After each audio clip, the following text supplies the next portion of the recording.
차갑게 식은 잿더미 위로 매캐한 연기가 피어오르는 서울거리를 상상해 보십시오. 전쟁이 핥히고 간 이 땅에는 멀쩡한 건물 하나 남아있지 않았고 도로는 포탄 구멍으로 가득했습니다. 1953년 한국전쟁이 멈추던 그 순간 대한민국은 그야말로 아무것도 없는 나라였습니다. 그런데 바로 그 시절 지구 반대편에서는 전혀 다른 일이 벌어지고 있었습니다. 크롬으로 번쩍이는 거대한 자동차들이 미국의 넓은 고속도로 위를 질주하며 인류 역사상 가장 화려한 자동차 황금기를 열어가고 있었습니다. 한쪽에서는 드럼통을 두드려 이동수단을 만들고 있었고 다른 한쪽에서는 300마력짜리 엔진을 얹은 꿈의 자동차들이 탄생하고 있었습니다. 이 극명한 대비 속에서 오늘의 이야기가 시작됩니다. 그 차이가 불과 70년 만에 어떻게 역전될 수 있었는지 그 놀라운 이야기를 지금부터 하나하나 풀어드리겠습니다. 지금으로부터 약 70년 전 1950년대로 함께 시간 여행을 떠나보겠습니다. 눈을 감고 그 시절 서울의 모습을 상상해 보십시오. 길거리에는 미군이 버리고 간 낡은 군용 지프들만이 먼지를 일으키며 달리고 있었습니다. 대한민국 국민 대부분은 자동차가 무엇인지 구경도 해본 적 없는 시절이었습니다. 자동차는 오직 미군과 일부 권력자들만의 전유물이었습니다. 국민 대다수는 두 발로 걷거나 미어카를 끌며 살아가고 있었습니다. 바로 이 절박한 현실이 우리 역사상 가장 위대한 도전의 불씨를 당겼습니다. 1950년대 세계 자동차 산업은 말 그대로 눈이 부신 황금기를 달리고 있었습니다. 이 시기 자동차가 그토록 화려해진 데는 아주 명확한 이유가 있었습니다. 바로 2차 세계대전이 끝나면서 군사기술이 민간으로 쏟아져 내려왔기 때문입니다. 전쟁 중에 폭발적으로 발전한 엔진 기술과 공기역학 기술이 자동차 산업으로 고스란히 흘러들어왔습니다. 미국은 전쟁 동안 본토가 단 한 번도 공격받지 않아 공장과 사회 기반 시설이 완전히 살아있었습니다. 전쟁이 끝나자마자 미국 경제는 폭발적인 성장을 시작했고 미국 시민들은 돈을 마음껏 쓸 준비가 되어 있었습니다. 그 소비 욕구가 가장 강하게 폭발한 분야가 바로 자동차였습니다.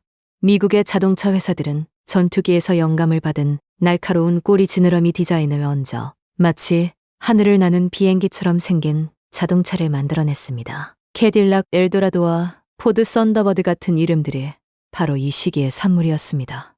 이 자동차들은 그저 이동수단이 아니라 부와 자유와 미래에 대한 미국인들의 자신감 그 자체였습니다. 하루가 다르게 새로운 모델이 등장했고 매 2년마다 디자인이 완전히 바뀌었습니다. 길이가 5m를 훌쩍 넘는 이 거대한 차들이 미국 도로를 가득 메웠습니다. 심지어 대중차라 불리던 쉐보레조차도 화려한 크롬 장식과 2가지 색상의 차체를 자랑하며 도로 위를 수놓았습니다. 사람들은 그 풍경을 보며 이것이 진보라고 믿었습니다. 이것이 지구 반대편에서 벌어지고 있던 화려한 자동차 세상의 현실이었습니다. 유럽에서도 자동차 역사에 길이 남을 전설적인 이름들이 쏟아져 나오던 시기가 바로 1950년대였습니다.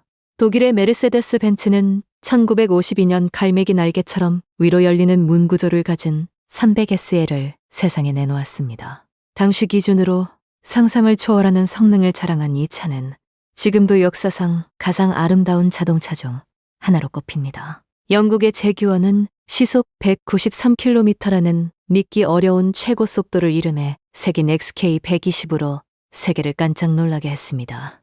이탈리아의 페라리는 붉은 차체로 유럽의 구불구불한 산악도로를 누비며 전 세계 부유층의 가슴을 설레게 했습니다. 독일의 폭스바겐은 달걀처럼 둥근 차체의 비트를 앞세워 전후 가난했던 서민들에게도 자동차의 꿈을 심어주었습니다.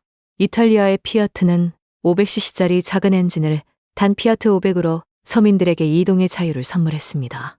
영국에서는 1959년 세상의 모든 상식을 뒤엎은 미니가 탄생하여 자동차 설계의 역사를 새로 썼습니다. 이처럼 세계는 자동차로 뜨겁게 달아오르고 있었습니다. 그리고 바로 그 찬란한 시절에 한반도에서는 전혀 다른 이야기가 조용히 쓰여지고 있었습니다. 두 세계의 격차는 하늘과 땅의 차이였습니다. 미국이 전투기를 닮은 자동차를 만드는 동안 한국은 드럼통으로 버스를 만들고 있었습니다. 하지만 한국에서 시작된 그 작은 불씨는 결코 꺼지지 않았습니다. 그 불씨가 어떻게 타올랐는지 지금부터 들어보십시오.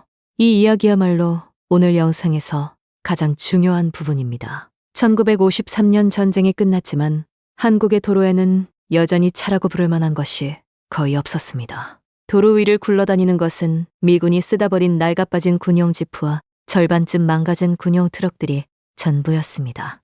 그런데 이 절망적인 현실을 바라보던 24살 청년 하동환은 서울 마포구의 허름한 창고에서 하동환 자동차 제작소라는 간판을 달았습니다. 교과서도 없었고 선생님도 없었으며 오직 손으로 만지고 눈으로 익히는 것만이 그의 학교였습니다. 그는 미군 폐차에서 떼어낸 엔진과 변속기를 가져다 쓰고 차체는 드럼통을 두드려 펴서 이어붙여 버스를 만들었습니다. 현대의 눈으로 보면 거의 불가능에 가까운 방법이었지만 그 드럼통 버스는 이 나라 사람들이 살아가는데 없어서는 안 될 소중한 혈견이 되었습니다. 1955년에는 또 한 명의 선구자 최무성이 등장했습니다. 그는 버려진 군용 지프의 엔진과 차축을 모아 드럼통을 잘라 켜서 두들겨 만든 차체를 얹어 시발 자동차를 탄생시켰습니다. 처음으로 출발한다는 뜻의 이름 그대로 대한민국 자동차 산업의 첫 출발이었습니다. 이 자동차가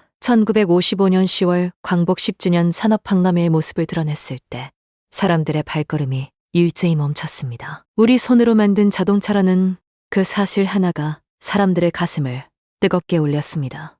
시발 자동차는 그 자리에서 대통령상을 받았고 계약이 줄을 이었습니다. 결국 시발 자동차는 약 2천여 대가 생산되어 택시기사들의 생계를 책임지는 든든한 파트너가 되었습니다. 드럼통을 두드린 한 사람의 꿈이 수천 명의 삶을 바꿔놓은 것입니다. 이것이 바로 1950년대 대한민국 자동차 역사의 진짜 현장이었습니다. 이제 두 세계의 이야기를 나란히 놓고 바라보겠습니다. 미국에서는 캐딜락 한 대를 사기 위해 부유층이 줄을 섰고 한국에서는 드럼통 버스 한 대를 만들기 위해 장인이 땀을 흘렸습니다. 미국은 이미 수십 년의 자동차 역사를 가졌지만 한국은 일제강점기 35년과 한국전쟁이 모든 기술의 씨앗을 불태워버린 나라였습니다. 출발선이 달라도 너무 달랐습니다. 그러나 바로 이 절망적인 조건이 오히려 더 강한 집념을 만들어냈습니다. 가진 것이 없었기에 더 절박했고 절박했기에 더 창의적이었습니다. 드럼통을 두드리던 하동환의 손이 씨앗이 되어 훗날 쌍용 자동차의 뿌리가 되었습니다. 시발 자동차를 만든 최무성의 꿈이 씨앗이 되어 대한민국 자동차 산업 전체의 토대가 되었습니다. 지금 이 순간 세계의 도로 위에는 한국에서 만들어진 자동차 수백만 대가 달리고 있습니다. 미국의 고속도로에서도 유럽의 골목길에서도 호주의 사막길에서도 한국 자동차가 달립니다. 이 모든 것의 시작이 드럼통 하나였다는 사실이 여러분의 가슴에 어떻게 느껴지십니까? 아무것도 없던 곳에서 모든 것을 만들어낸 사람들의 이야기, 그것이 바로 대한민국의 진짜 자동차 역사입니다. 이름도 빛도 없이 폐차장에서 부품을 줍고 드럼통을 구해다 차체를 만들던 그 장인들이 우리 자동차 역사의 진짜 주인공이었습니다. 오늘 이 이야기가 여러분의 가슴 한켠에 작은 울림으로 남기를 바랍니다. 영상이 도움이 되셨다면 좋아요와 구독으로 응원해 주십시오.